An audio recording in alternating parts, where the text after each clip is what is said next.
Hey everyone, I'm very, very excited to have the beautiful Raven Keyes back of Raven Keyes Medical Reiki. The last time we spoke here on Reiki Radio was 2019, where we discussed your first book, The Healing Power of Reiki. So I'm very excited to have you back again today. Oh, thank you, Yolanda. It's really wonderful to be back with you on Reiki Radio.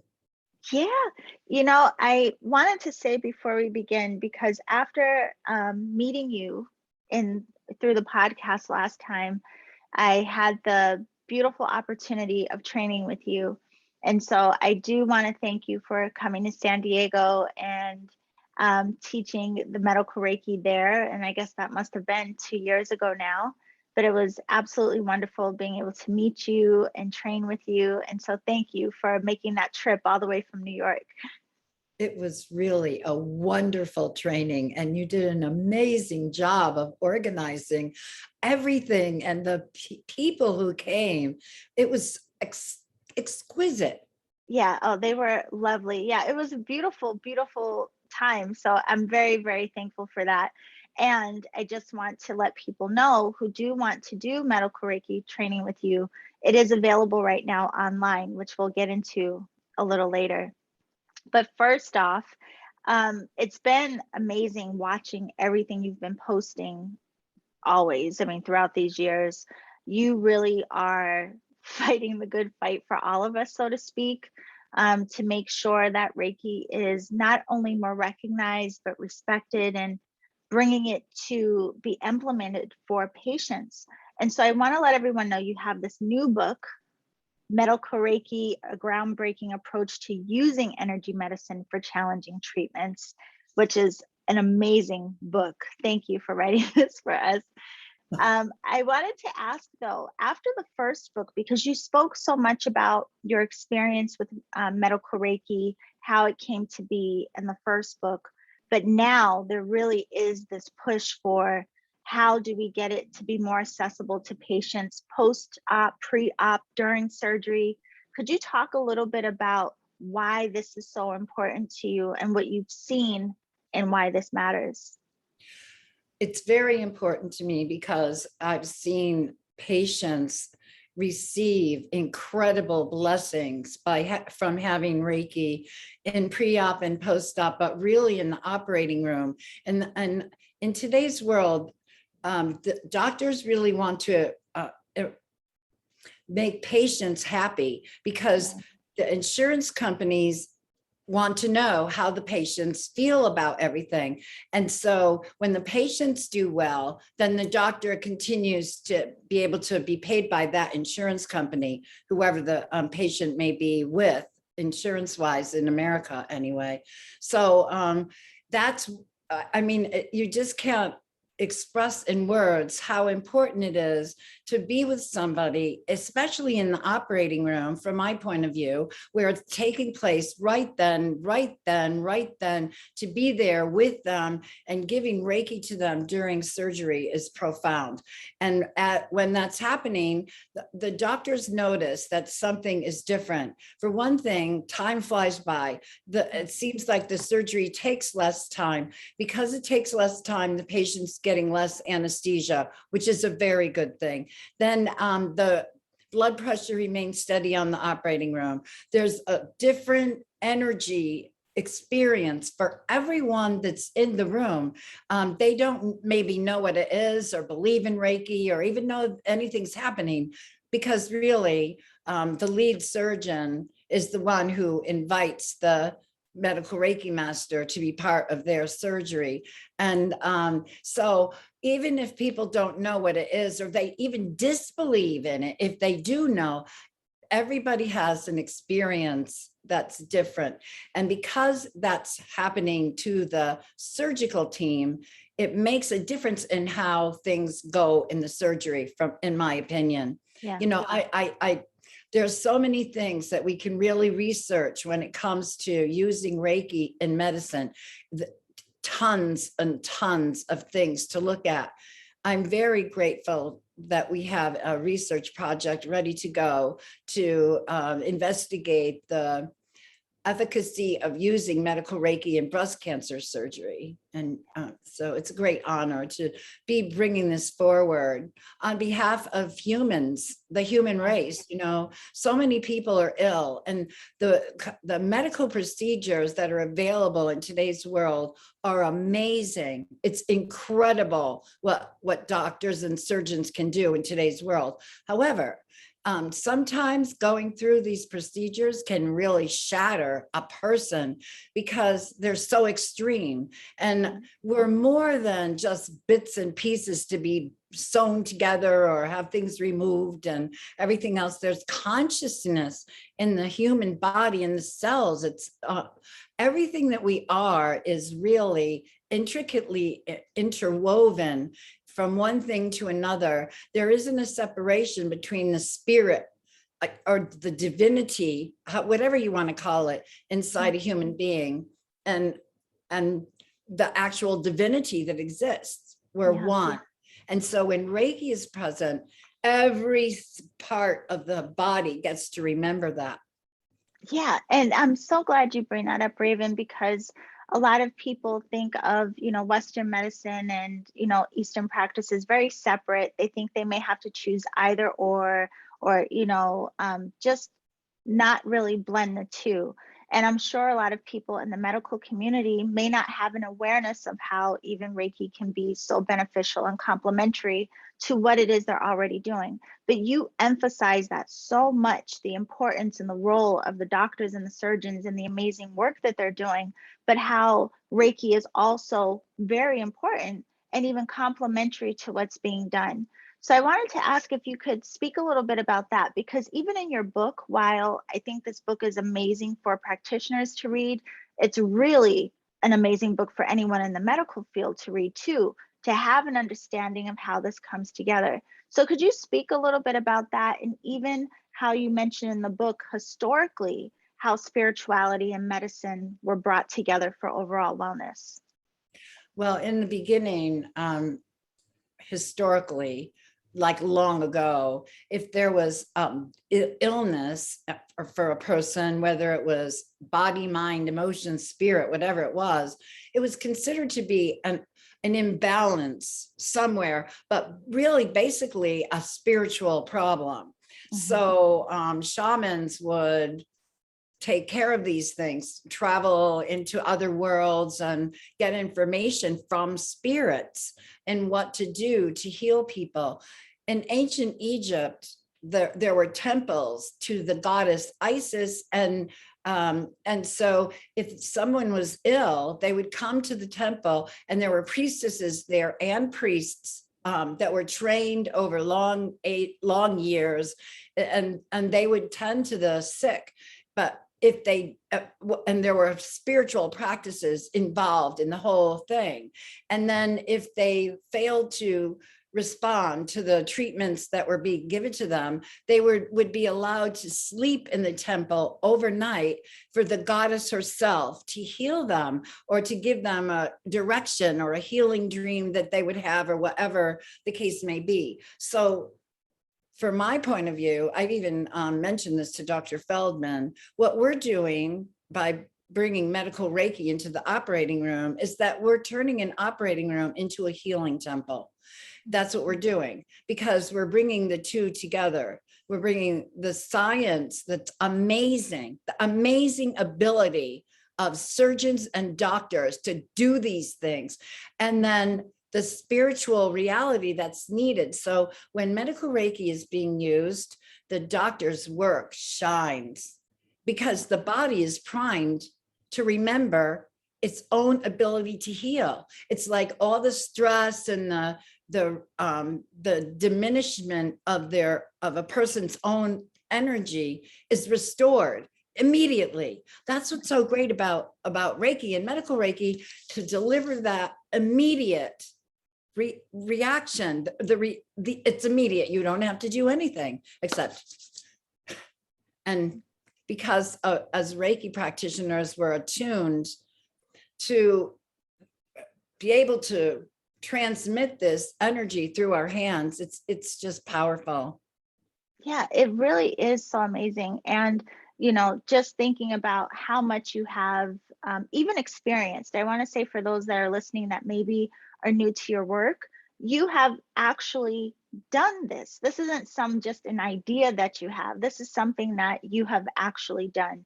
And in the book, I think it's such a beautiful addition that you even have the perspective of the first person that you went into surgery with. And so you had this client that was going into surgery, and her doctor at the time, who happened to be Dr. Oz, approved for you to come in during surgery. And hearing even the perspective of the patient, I think is very powerful in this book as well. But also, I think it emphasizes why it's so important for us as patients to advocate for ourselves and what it is that we want, and changing that how that works within the medical community so that people can be heard around what they want in their healing process. Because could you talk a little bit about how that came to be? Just that you had someone come and advocate for, your presence in the room, and what their experience was as the person that went through the surgery. Well, if you stick up for yourself, you're going to get a great reward. That's something that is an intention that goes into the universe. I mean, this is getting into the spiritual aspect of healing, but it's actually true. So in the first time that I went into surgery I was invited to go, the patient of Dr. Oz. This was a person that was looking for a surgeon, and she was interviewing surgeons at the time. And she had read an article in the New York Times that Oz allowed healers in the operating room. So she asked me, would I go? I said no. And in fact, I was emphatic about the fact that I wasn't going to go. It was never on my idea of a good time. It was nothing I ever imagined that I would do because of my own squeamishness. I don't like blood. It's just too many things. And then to be in the presence, doing what I do when nobody has done this, like in an operating room with all this and Oz, the great and powerful Oz, it was like, no. But then my spiritual guide came during the session that I gave to the person that came to me and asked me the question. We had a session right after she asked me. And then my spiritual guide came, which is an angel, and said to me, you have to say yes. And I actually cried and said, a lot needs to happen from this. You have to say yes. Just give her your resume at the end, which I thought was incredible. So anyway, that's what I did. At the end, I said, okay, I'll go if Dr. Oz will allow it. And here's my resume. And then the next day I was teaching meditation at Equinox Fitness. And I had all kinds of clients or students really in my class. And one was an anesthesia doctor. So at the end of class, I said, doctor, do you think that this is going to happen?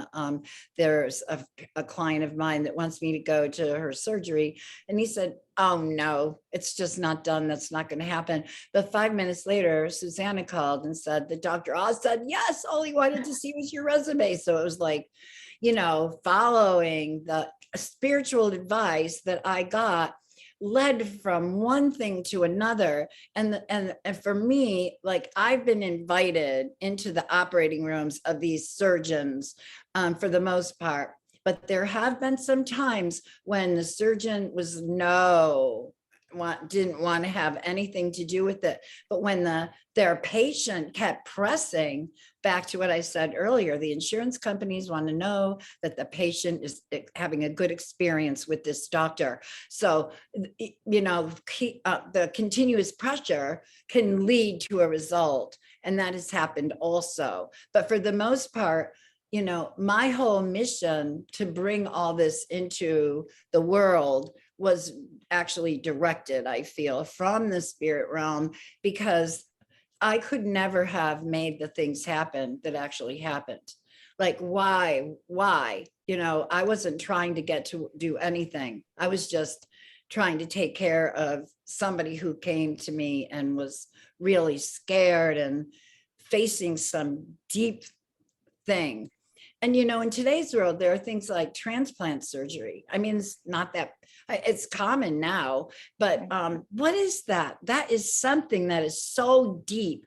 I could talk about transplant surgery for like an hour at least, about what it means and why you need to have medical Reiki to make sure that this is going to work out. Because if the person gets an organ, why does it fail? You know, why does the surgery fail? Because the body rejects it. So you know what? It's like medical Reiki makes a lot of things happen on the where the person who's giving the organ is, and the person that's receiving the organ. There has to be a cohesiveness between one part and another, and that is totally missing in modern medicine. There is no thought about the cohesiveness and the spiritual reality of what is going on. So medical Reiki makes it so the body can accept it, because once again, it's about the divinity. And it's also, we're able to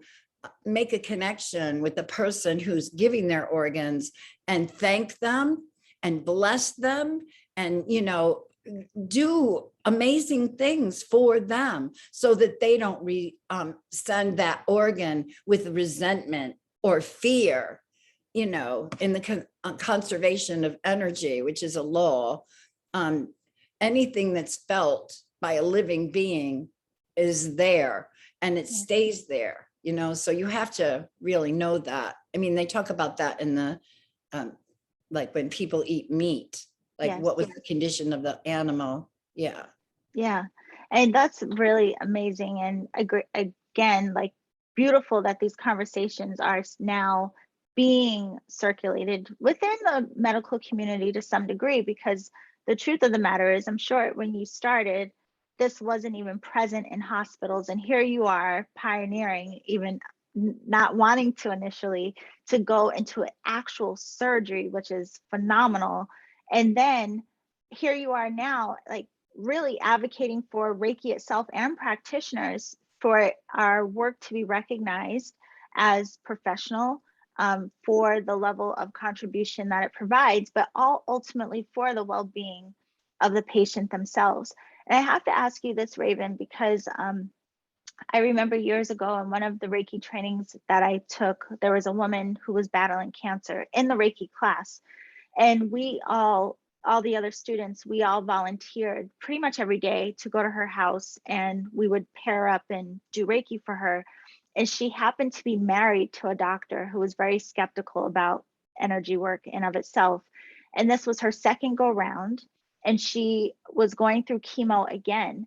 And what ended up happening was we were showing up to do Reiki for her every day, and her husband was blown away by the fact that her going through chemo while receiving Reiki was so different than when she had gone through it prior, because prior she couldn't get off the couch, she was very sick, all of these things.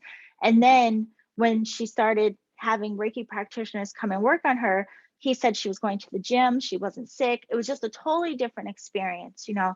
And so it was very, very interesting to see his skepticism kind of transform and start questioning things. But it was amazing for us as well to be able to hold that space for her. So I wanted to ask you that with people that you've worked with, again, like that were able to do it or receive Reiki during surgery and even after, what have they conveyed in terms of what their experience was? Well, one thing is popping into my head right now. There are many, many things that people have reported to me afterward. There was one woman that she got a mastectomy. So that means it was one side, her bust was removed. And it was really a dramatic thing in the pre-op. You know, she was like very, very agitated, even though she was getting Reiki. But it was, as the time got closer, it was like the whole reality of what was happening was coming out. And that's another thing that Reiki makes happen. Nothing's going to get stuck inside you. Your emotions shouldn't be in there wreaking havoc, because it affects what's going to happen to the physical body. So I just did a ceremony, it was guided from the spirit realm. And we did a ceremony to say goodbye to her breast, and her husband was involved and her 2 sons were involved, and they were all thanking their mother, the wife, the mother, for all she had done, and saying thank you to her breast, and and releasing it into the light. That's what everybody was doing, releasing it into the light. So the surgery went really easily. It was an easy surgery. It just went so fast, and she was done. And then we stayed in touch after I went and gave her Reiki, after she was done with surgery, a few times after that. And then a year later, on the anniversary of the whole surgery, she wrote me an email, and she said how much she appreciated that I was there, and how much it meant to have somebody with her in the operating room that was really cared about what was going to happen to her. And she said that her friends are always shocked when she tells them that day that she lost her breast was a holy day. Wow. That's just one thing. Yeah. But unbelievable amounts of things. I have one person that I think she had a lumpectomy. I think that's what it was. But nevertheless, it was a breast cancer surgery.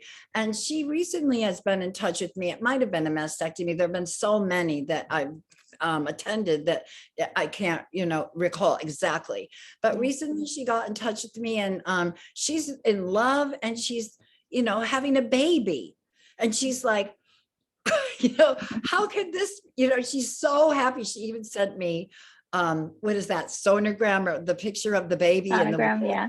Yeah, I was so excited. And Dr. Feldman and I were like, yay, together. It's pretty extraordinary.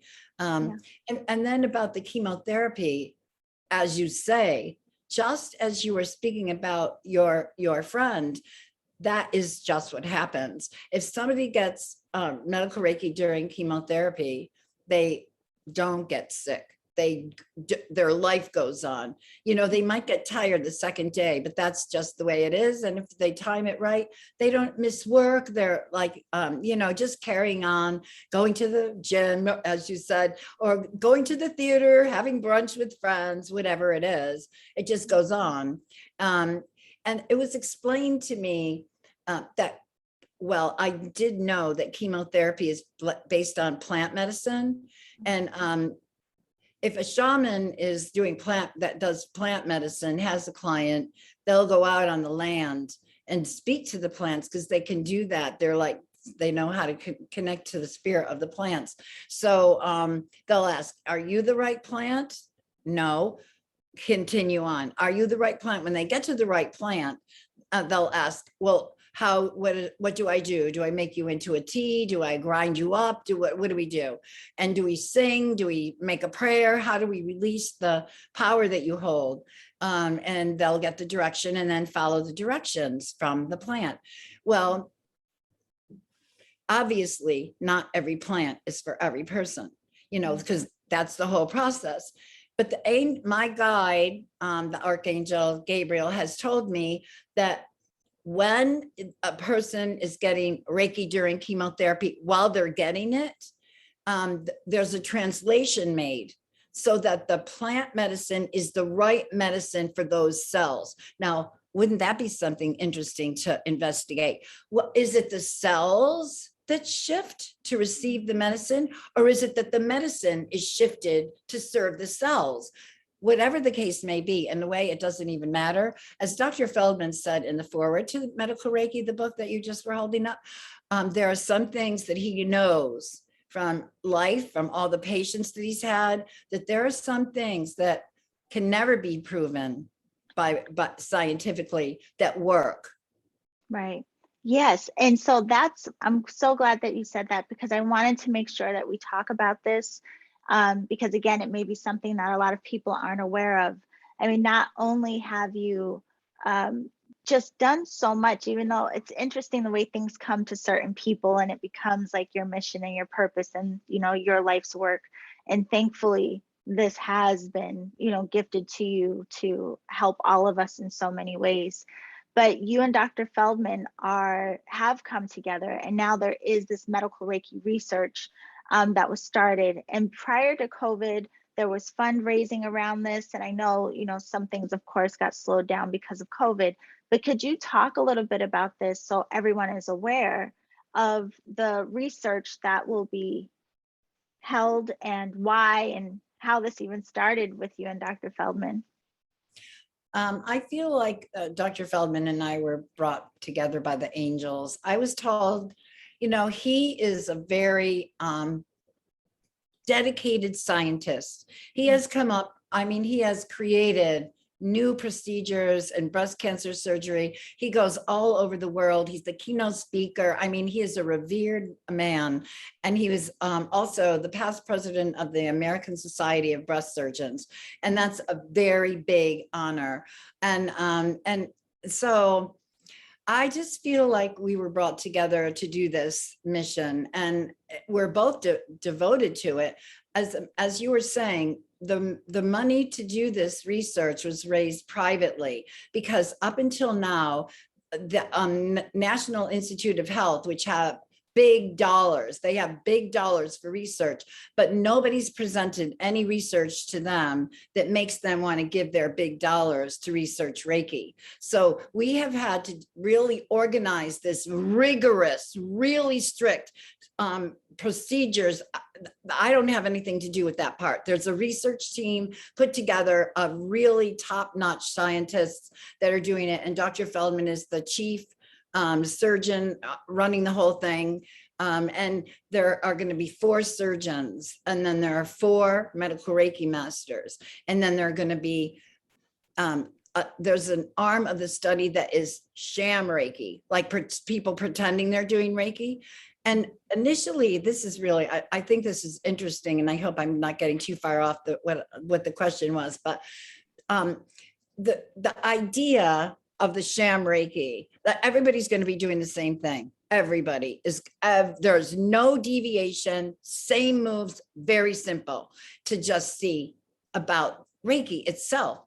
And to prove that it's not about the practitioner, it's about the practice, and whether you're getting it or not, or if you think you're getting it, and you're not getting it, that it's still working or not working, as the case may be. But anyway, the idea was that they were going to have medical students do the sham Reiki, and they would, they had to be the kind that didn't believe in anything but science. But then Dr. Feldman was telling me, the new crew coming in to come to medical school. He's a professor at Einstein College of Medicine, among other things that he does. But he said, it's going to be really hard to find any students that don't believe, because Wow. They're a whole different crew. They're just, they want to know about these things. What's up? There's got to be more than just what we're learning here in medical school.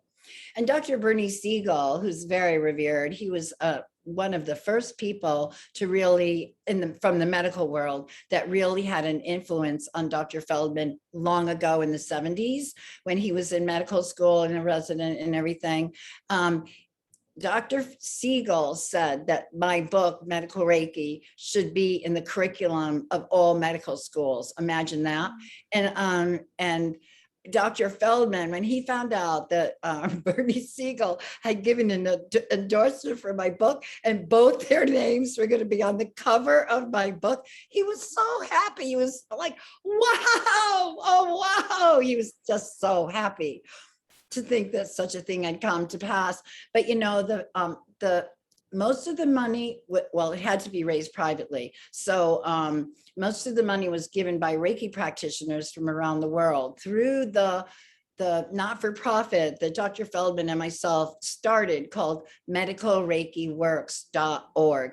And anybody can continue to donate money that is in existence to make sure that medical Reiki continues to be investigated by doctors, other doctors, and so on, and expand the research. So it was put on hold. And because of COVID. We were ready to start and we still haven't been able to start. And we're hoping very soon that we'll be able to. I mean, they've been having meetings, the research doctors have been meeting about it. And there's a new study coordinator that's joined the team. And there's just things going on. And he really, really wants to begin, because not only has Dr. Feldman brought me into the medical world, well, because of me, he's been like welcomed into the Reiki world. And now he wants to be able to present some of this science when he goes to Japan next year, where he's been invited to speak at the 100-year anniversary of Mikao Usui discovering Reiki in Japan. It's like, it's so, he's so excited about going. It's like, you know, to really speak about Reiki in medicine in a place. I have chills really, in a place where and in an event where so many of the people there are like the top Reiki master teachers in Japan, you know, is really, really something incredible. That is really amazing.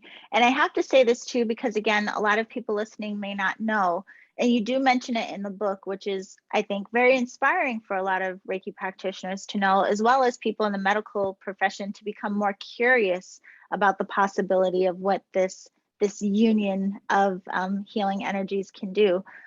But you mentioned that there are over 800 hospitals now, at least within our country, that at least have some form of Reiki offered. It could be volunteers. There are some, a small number that have actual Reiki programs within the hospitals. I know in San Diego, there are hospitals that started off offering Reiki in the oncology department, and now it's expanded into just whoever may want it or request it. And our hospice care facilities also offer Reiki. So I think even that, as you say, a lot of times it's like the proof is in the pudding. Like, why would they allow and offer this if they weren't seeing the results in the ways that they have? So it's very encouraging to know that we're actually starting to see all of this come together. But I wanted to ask you about this as well, Raven, because while it is amazing, like the idea of, you know, Reiki in hospitals, Reiki in surgery, post, pre-op, and in the surgical room, I mean, that just is mind blowing. And we could probably talk about this for 10 days. But obviously, as well, with everything that's been going on in the world these last few years with COVID and everything, not only are we collectively, people are experiencing heightened stress, but the medical professionals are under tremendous stress in ways they have never been before.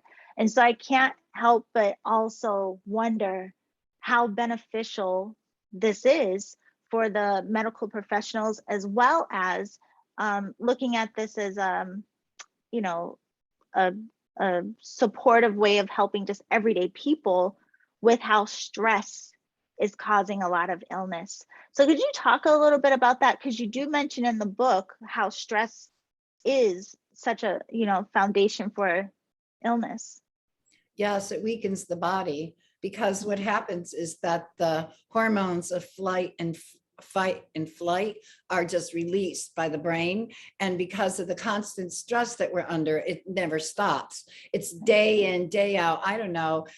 There have been certain times during this pandemic when I wake up in the morning and the first thing I feel is like, you know, oh, what's going to happen today? So many people have been sick, and I live in New York City, where it was unbelievable here. And yes, the people who have been working in COVID for these going on 2 years are totally so stressed out and have PTSD. I mean, really bad. And so we were offering daily distance Reiki to the doctors on the research team. They wanted it. Dr. Feldman said he wanted, because we do this thing called Reiki drip. He said he wanted a Reiki waterfall. Like, he was like, he couldn't do any surgery for 3 months. You know, everybody was working in the ICU and the, you know, like intubating people. It was like mad, but somehow or another, we looked after them. And then I had someone come to take the medical Reiki training from me here in New York City while we could still, it was before COVID. So she was so excited that she worked with me and we started a division of my company in Ireland. It's called Medical Reiki Ireland. And she put together a Reiki buddy program. And so I told Dr. Modell here about the Reiki Buddy program, and she was passing on the information to the people that were answering the hotlines for the doctors and the nurses that were just flipping out and, were calling in the hotlines to get help. So it's still in operation and it's going full tilt boogie. And what you can just find out about it, even if you are stressed out about things that have been happening in your life because of COVID, you couldn't get an operation. I mean, we have one of our CMRMs, her husband almost died because he couldn't get an operation, and then everything went south, and and just so many things. People have not been able to deal with this pressure. So you can just go on, if you just Google Reiki Buddy program, it's Medical Reiki Ireland.ie is the website. Medical Reiki Ireland.ie. That's Ireland, and you'll go to it, and you can find the Reiki Buddy program there.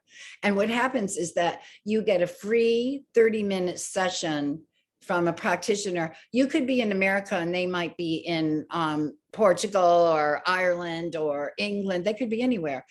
Cyprus, who knows? Because I have medical Reiki masters all over the world now.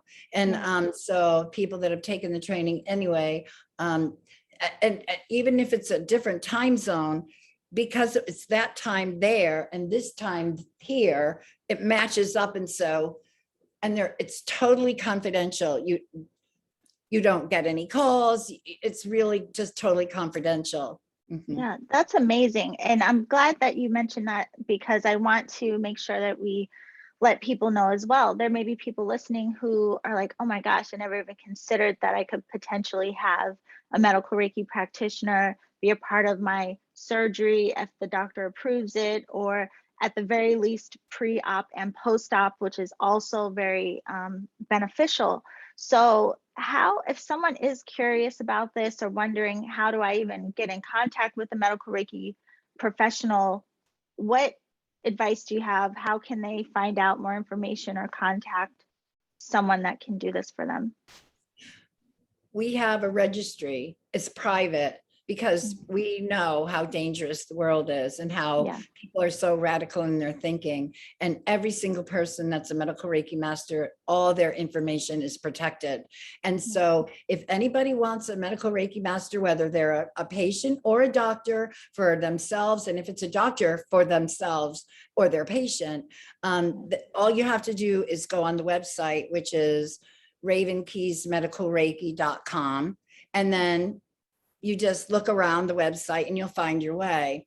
There's a contact form that you can fill out, and you ask, say what kind of surgery you're having, where you are, and then we connect people up to a practitioner in their area. And if they're really in a place where there aren't any of us, we can set it up so that they can start getting distance help. Distance Reiki, because that's very powerful. The distance Reiki is very powerful.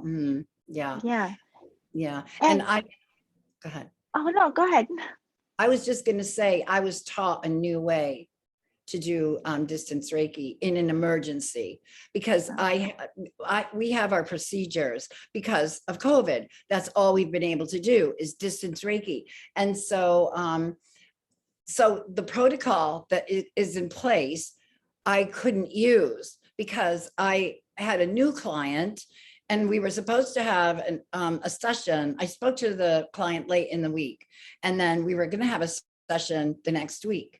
And then all of a sudden I got word from a relative of that client that he was on the way to the operating room to get a lung. He was getting a lung transplant. Just talking to me, I don't know. I mean, he felt that just talking to me made the lung come. I mean, who knows? I'm not claiming any of that, but he did.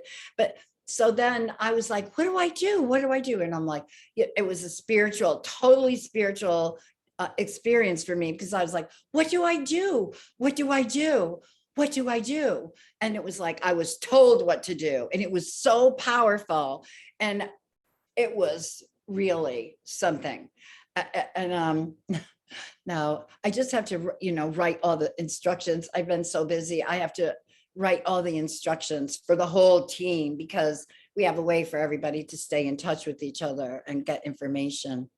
Yeah, that is amazing. And I have to say too, just to point out, because we have mentioned Reiki and the surgeries, but I know that throughout different areas of the medical profession, this could be very helpful. Like, for example, I know a few therapists who are now curious about how energy work can be complementary to their talk therapy sessions. And I've even had therapists as clients. And I imagine, like we were saying before, with COVID, so much stress even in those areas, with people that are holding space for people who are going through so much at this time. So anyone listening, whether you're a practitioner of Reiki or in any field within the medical field, because you even have spoken with people that have done this in plastic surgery as well. I mean, just to emphasize, like, it's not segmented out to just certain types of operations and these types of things. It really can be, Reiki is complementary across the board. And so this book, Medical Reiki, I think it is amazing. Like, gift it to people in your life who are in the medical profession, but also definitely practitioners. Read this and be inspired and get some insights of other ways that you can contribute. So speaking of that, people that want to become certified as medical Reiki practitioners, they have to be they have to be Reiki masters first and foremost, and having received their certification in person attunements and these types of things, not online. But then the medical Reiki certification can happen online, because it's not a Reiki training. They're already Reiki masters. So could you talk a little bit about, if I'm a Reiki master listening and I want to come train with you, what is it that I need to know? You would go on the website, Raven Keyes Medical Reiki.com. Then you look under trainings. You can look around, there's explanations of things. There are testimonials from people that have taken the training, and testimonials and there are lots of videos and so on. It's wonderful. But then you just go to trainings, and we do regular Reiki trainings, but we're not doing those now because of COVID. But anyway, you go to trainings, and then you see, like, now it's the trainings are being done by time zone. So because everybody's a Reiki master already, and this is not about training people how to do Reiki. It's really about what you need to look out for, who you need to get along with, what you better know in advance. I don't know. I didn't ask for this, but I know all this stuff now, and how intense it is goes beyond anything that we are really actually trained to do. Right. Our practice is about balance and safety, and, making a person feel good. Well, now you're doing a different thing. Like, you're saving somebody, you're watching over somebody's life when they can't do it themselves. They're under anesthesia. And in the operating room, it's so intense. Everybody in there has such an important job to do in order for this to all go well, and the person to survive and go just get through it safely, requires every bit of their concentration on what they are doing. And I say this, and I hope that I don't offend doctors by saying this, because their attention is so much on the mechanics of making sure that a surgery goes well, using all their brilliance and all their knowledge to do this thing. And what if this is out of place, and they know what to do? You know what I mean? It's like, yes, but there's nobody there to take care of the patient, right, their life. Except anesthesia, but they're doing a very specific thing too. Like the anesthesia is making sure the patient stays alive. And hopefully that's going to all work out. You know what I mean? It's like, Yeah. oh, that's a big job, anesthesia. But it's such an amazing thing because, again, I think especially here in the West, it's not something that's considered. It has always been very technical. Like, what is the technical functionality that has to be done for the surgery to go well, to help this person on a physical level, you know, making sure I do, you know, the surgery well. And like you said, I mean, they have absolute brilliance in what they do and how they perform. The surgeons, the nurses, the anesthesiologists, everyone, the whole team it's amazing what they're able to do. But there is that aspect to us in our existence that is beyond just our physicality, but that spiritual, non-physical aspect of ourselves. And so you even highlighting the importance of that part of us being nurtured as well during a surgery and during our healing and during anything that could be very traumatic to us on a spiritual level. Of course, that would also be highly important. So yeah, it's exciting just even hearing you say it and how enthusiastic you are about all of it. The thing is, the word spirituality even can tweak certain individuals. Energy, I think that, well, Dr. Oz is the person that named Reiki energy medicine, you know, like making it fit in, calling it energy medicine. Well, that's a really good way to think about it, energy medicine, for people who are in medicine. But, you know, it's energy. We are energy. We're energy beings inside a physical form. So, and then, you know, Reiki is not religious. It has no religious connotation to it at all, nor should it. Like Mikao Usui was very strict about that. It was no, it's not a religion. It's not. It goes so far beyond anything a human being can think up. It's the universe. So, you know, if it helps some people to think, oh, well, you know, when somebody's doing medical Reiki, they're sharing the universe with me and reminding the universe that's within me, which is in every single cell in your body, reminding ourselves of what we actually really are. And that is so much bigger than anything that we could even have words for. You know, it's divinity. And that's a word that some people like or they don't like, you know. So it's just so good that Mikao Usui said, you know, I am in the universe and the universe is in me. I wrote that in the book. It's one of the most profound things I think anybody ever said, you know, about anything. And like, it's go across the board. And, you know, you look at what's going on in the world right now, it's a reflection of us. The world is on fire.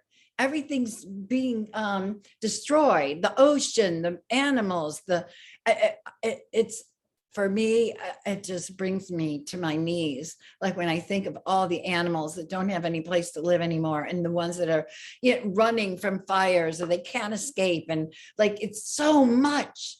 And I truly know in my deepest heart, and Gabriel has said to me, this whole issue of bringing medical Reiki into the medical world is bigger than we know. It's about healing souls of people, the divinity within them. They have to remember, we all have to remember, the truth of our existence is a gift that's so filled with love, not as an emotion, but as the thing that holds everything together in the universe. Yeah.